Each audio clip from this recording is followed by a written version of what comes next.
Hello everyone, कैसे हैं आप सब लोग। Welcome back to ICT virtual classroom Dehradun. मैं Nikhil Rana, class 9th and 10th का हमारा रिवीजन जो चल रहा है चैप्टर्स का, उसको कंटिन्यू करेंगे। भी ट्रायंगल्स पे हम बात कर रहे हैं, तो अपनी क्लास शुरू करेंगे। और जो प्रीवियस क्लास हमने आपको कल ये क्वेश्चन बताया भी था, इसको आज मैंने आपको थ्योरेटिकली बताया था। अगर आपने किया तो अच्छी बात है, नहीं किया तो इसको अभी हम कर लेते हैं। तो इस क्वेश्चन में क्या था, इस क्वेश्चन में आपको हमें क्या है, एंगल ए यहाँ पे निकालना था। इतना आपको दिया हुआ है ना, एंगल ए मुझे यहाँ पे फाइंड आउट करना है। ठीक है, एंगल ये मुझे यहाँ पे फाइंड आउट करना है और एंगल DOC मुझे फाइंड आउट करना। क्या क्या था क्वेश्चन में, एंगल DOC हमें फाइंड आउट करना था और एंगल DCO या OCD भी आप बोल सकते हैं, एंगल DCO भी आपको फाइंड आउट करना था और एंगल OAB भी मेरे को फाइंड आउट करना था। ठीक है, तो ये कुछ यहाँ पे हमारे पास क्वेश्चंस में दे रखा था, इनको फाइंड आउट करना है। तो आइए शुरू करते हैं ये टॉपिक। तो अगर आप यहाँ ध्यान से देखें, DOC की अगर मैं बात करूं तो DOC यानी ये वाले एंगल की हम बात कर रहे हैं, DOC को, इसको एंगल 1 हम ले लेते हैं। ठीक है, तो यहां मैं लिख दूंगा लेट एंगल DOC को मैंने एंगल 1 नाम दे दिया। तो अगर आप ध्यान से देखें कि सर ये पूरा मिलके लीनियर पेयर ऑफ एंगल बना रहा है, पढ़ा था ना आपने 9th में ये, ठीक है, ये पढ़ा है। तो ये चीज यस सर बना रहा है, तो मैं बोल सकता हूं यहाँ पे कि sir angle 1 plus angle 125 is equal to 180 degree. Reason straight angle या फिर लीनियर पेयर ऑफ एंगल, रैखिक युग्म के कोण जिसको हम बोलते हैं, रैखिक युग्म के कोण। तो एंगल 1 यहां से हो जाएगा 180 माइनस 125। तो एंगल 1 जो है 125 और 5 130 और ये हो जाएगा 55। तो एंगल 1 हमारे पास कितना आ गया, 55 आ गया। ठीक है, दिस इज 55।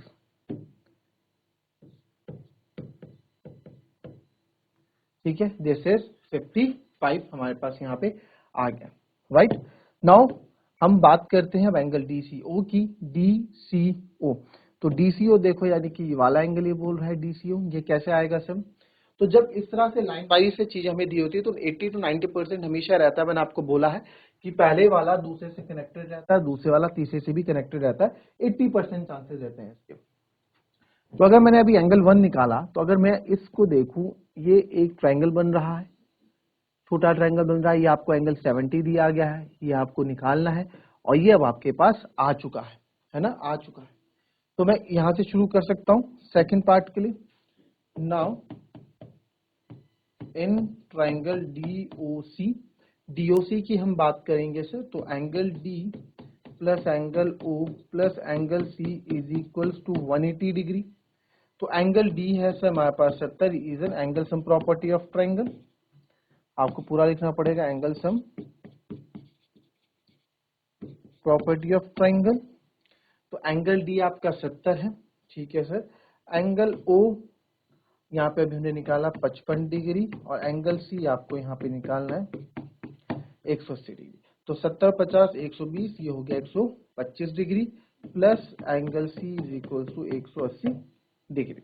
तो एंगल C आ जाएगा बच्चों 180 माइनस 125, सेम यही आ गया। तो एंगल C भी हमारा कितना हो गया, 55 डिग्री। एंगल C भी हमारा 55 डिग्री हो गया। तो देयरफॉर एंगल DCO आपका कितना हो गया, 55 डिग्री हो गया एंगल DCO। राइट, चलिए now come to the next part, that is third part. आपसे बोला गया एंगल OAB निकालने के लिए। ठीक है, आपसे बोला गया एंगल OAB निकालने के लिए, यानी कि OAB, यानी कि ये एंगल मेरे को निकालना है। ठीक है, तो यहां पे एक चीज पे आप थोड़ा फोकस, एक थोड़ा ध्यान देंगे कि सर एंगल OAB हमें निकालने के लिए बोला है। तो एंगल OAB में, है ना, एंगल OAB में आप देखें कि अगर आप इसको कुछ बच्चा बोले सर ये और ये इक्वल है, ऑल्टरनेट इंटीरियर एंगल बना रहे हैं, है ना। ठीक है, आप बोल सकते हैं कि सर ये आपका ये और ये एंगल आपका ऑल्टरनेट इंटीरियर एंगल बना रहे हैं, कैसे जा तो रही है लाइंस दो पैरेलल, कहीं बोला है कि ये पैरेलल लाइंस है, कहीं बोला है कि ये कहीं पैरेलल लाइन से, नहीं बोला है ना, तो आप कैसे बोल सकते हो कि angle C is equals to angle A? कैसे बोल सकते हैं भाई angle C equals to angle A? नहीं बोल सकते, हमें पता ही नहीं है इसके बारे में सर। बिल्कुल, तो कैसे करेंगे? अच्छा, इसमें एक चीज मिसिंग हो गई है, एक चीज यहाँ पे मैं आपको बोलना भूल गया, ठीक है। तो इसमें क्या बोला गया है, इसमें बोला गया, इसमें एक चीज और गिवन थी, ये क्वेश्चन मैंने कल आपको दिया था ना, ये चीज और इसमें जो है गिवन थी, ट्राइंगल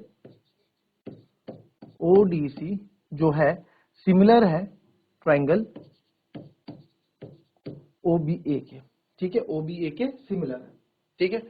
तो ये चीजें तो आप लिखेंगे, बिकॉज ये क्यों दिया गया भाई, ये जब ये दिया गया इसका यूज करो, सिमिलर टू ट्राइंगल ओबीए। तो मैंने कल नाम लिखने का तरीका आपको बताया था, आई थिंक ओबीसी ओसीए का बताया था, नाम लिखने का तरीका आप लोगों को कल समझाया था मैंने, है ना।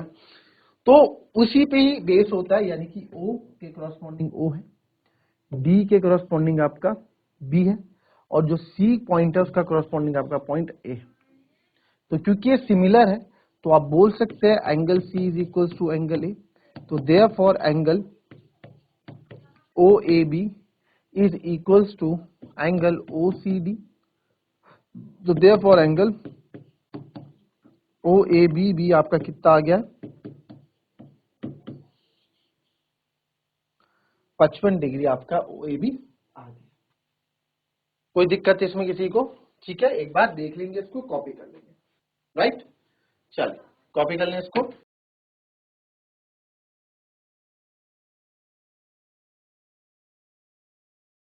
नेक्स्ट देखेंगे, फिगर भी है हमारे पास,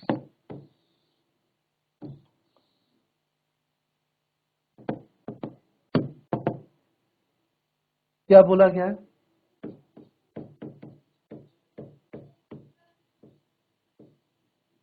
इसी का पार्ट आगे है क्वेश्चन का, ये डायगोनल एसी और एंड बी डी, ठीक है, A B C D, diagonal AC and B D of a intersect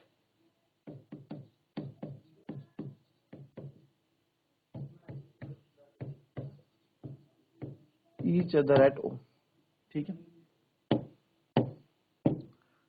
तो diagonal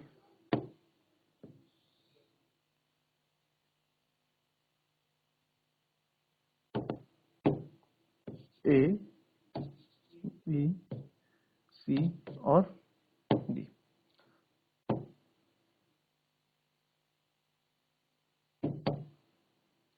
diagonal A C and B D जो है एक दूसरे को ओ पे इंटरसेक्ट कर रहे हैं, in trapezium, and A B parallel to C D बोला है, तो ठीक है, ए बी जो है सी डी के पैरेलल भी यहाँ पे बोल दिया कि ए बी जो है सी डी के पैरेलल,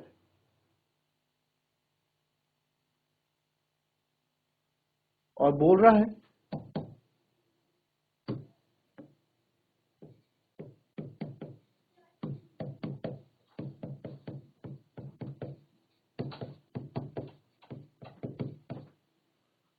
सिमिलैरिटी क्राइटेरियन यूज करके शो भी करना है, क्या क्या शो करना है कि O A upon O C is equal to O B upon O D, ये भी कर दिया, ठीक है। तो अब देखो, पहले तो ये देखना पड़ेगा O A upon O C O B upon O D, तो एक ही ट्रायंगल क्यों रहते हैं सर, ठीक है। तो ढूंढो ओ ए अपॉन ए सी का, ओ ए, ये रहा ओ ए और ओ सी, तो देखो एक पैरेलल लाइन आनी चाहिए, क्योंकि पैरेलल लाइन दे रखी है, तो एक पैरेलल लाइन भी आपके इस ट्रायंगल में आनी चाहिए, ठीक है। तो सर इसमें तो पैरेलल लाइन आप लेंगे क्या, और सिमिलरिटी क्राइटेरियन भी यूज करना है, तो आप यहां देखें कैसे करेंगे।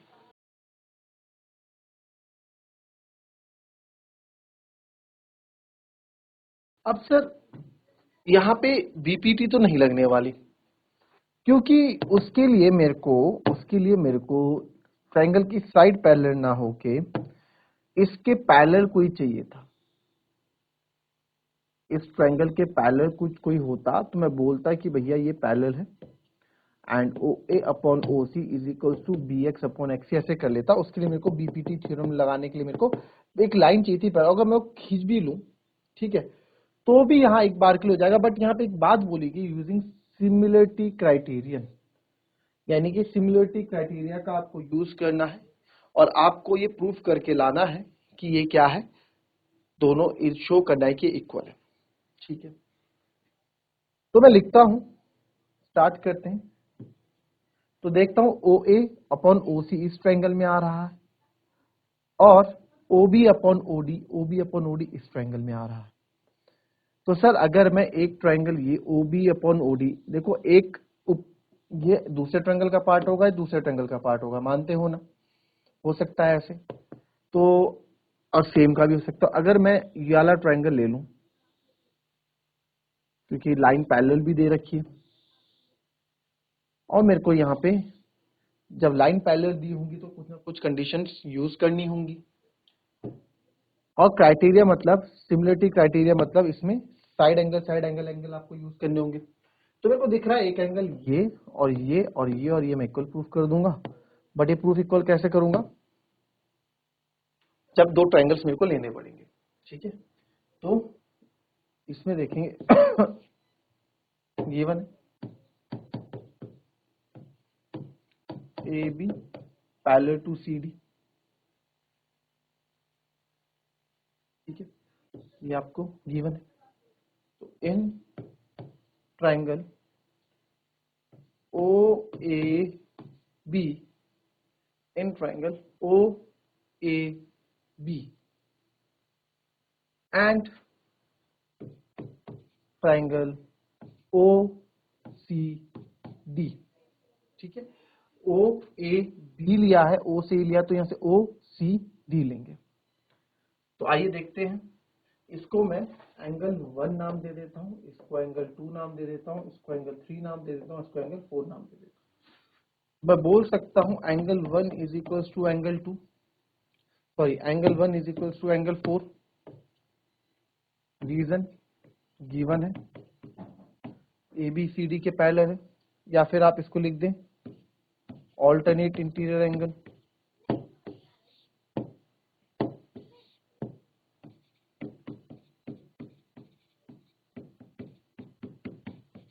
Alternate interior angle same angle 2 is equal to angle 3 है। Reason same alternate interior angle. ठीक है, ये भी क्या होगा सर, ऑल्टरनेट इंटीरियर एंगल होगा एंगल 2 एंगल 3 के। तो देखा जाए तो दो एंगल से भी मेरा काम हो जाएगा। यहाँ पे बाय एंगल एंगल सिमिलरिटी दो हो, दो भी इक्वल कर दूं तो भी मैं लिख सकता हूँ। बट मैं देख रहा हूँ ये वाला एंगल ये भी तो इसके इक्वल है, तो आप बोल सकते हैं angle O A B is equal to angle O C D, sorry O A B तो नहीं है, एंगल ए ओ बी है। इधर से angle A O B is equal to angle C O D, vertically opposite angle बन रहा है। तो therefore triangle OAB is similar to triangle OCD by angle similarity। भाई एंगल सिमिलरिटी से मैं बोल सकता हूं कि ये तीनों क्या है आपके इक्वल है।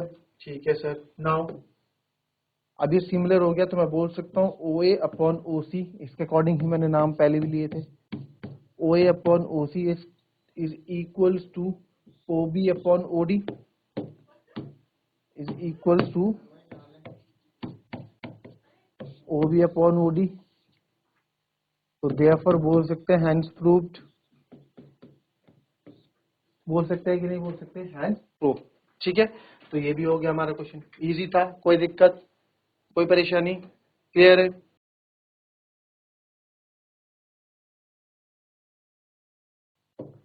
चलिए अब देखें नेक्स्ट क्वेश्चन जरा, ये वाला क्वेश्चन की कहानी क्या है, इसको भी देख लो एक बार।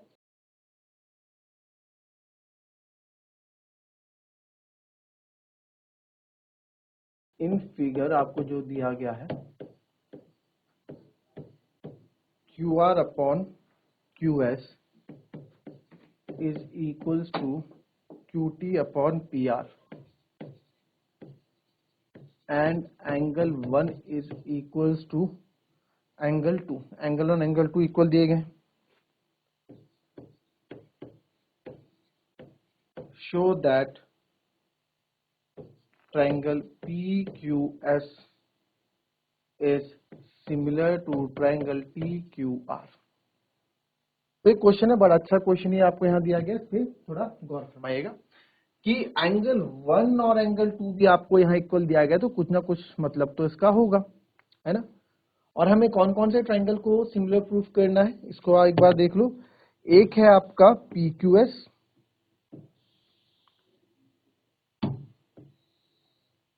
एक छोटा ट्रायंगल हो गया है पी क्यू एस, और एक है ट्रायंगल आपका टी क्यू आर, तो टी आर और ये रहा क्यू,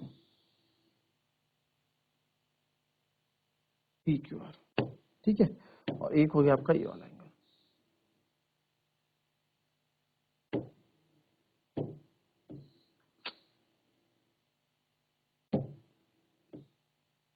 एक ही है ना, तो इससे कंफ्यूज मत होना। तो ये दो ट्रायंगल्स आपको दिख रहे हैं, इनमें ही मेरे को क्या करना है, आपको इनको सिमिलर करके दिखाना है। तो आधा क्वेश्चन मैं करूंगा, आधा आप होमवर्क करेंगे, जो इसमें मेन पार्ट है आपको हिंट में दे दूं कि क्या बोला गया है, angle 1 is equals to angle 2 आपको दिया गया है, ठीक है। तो अगर मैं बड़ा ट्रायंगल देखूं, इन ट्रायंगल टी क्यू आर में ही आ रहा है ना, टी क्यू आर में ही आ रहा है, तो in triangle T Q R angle 1 is equals to angle 2 है। किसी भी ट्रायंगल में अगर दो एंगल्स इक्वल होते हैं तो उनके अपोजिट साइड्स भी क्या होती है, इक्वल होती है। तो एंगल 2 के अपोजिट जो साइड है वो ये है, और एंगल 1 के जो अपोजिट साइड है इस फिगर की, वो कौन सी है, ये है। ये ट्रायंगल का नाम पी क्यू आर है, sorry P Q R, T Q R नहीं, पी क्यू आर। तो इसको करेक्ट करेंगे, is is P Q R. तो मैं बोल सकता हूं यहां से, if angle 1 equals to angle 2, then angle 1 के अपोजिट जो साइड है, जो कि आपकी P R, is equals to P Q, P R is equals to P Q, यानी कि angle side opposite to triangle are equal, या आइसोसेलेस ट्रायंगल कुछ भी लिख दो आप, 9th में ये भी पढ़ा है आपने, side opposite to equal angles are equal. अब ये रिजल्ट आपका आ गया P R upon P Q, यानी कि दो साइड्स जो हैं आपस में क्या है, इक्वल है। अब इनका यूज करना है आपको, ठीक है। तो इनका यूज कैसे करेंगे, इसको थोड़ा सोचना, कैसे करोगे आगे, बाकी सिंपल है, ट्रायंगल्स को कॉन्ग्रुएंट आपको प्रूव करना है, बहुत इजीली आप कर लेंगे। तो मिलेंगे आपसे अपने कल की नेक्स्ट क्लास में, तब तक के लिए be happy, be healthy and be safe. Thank you and have a nice day.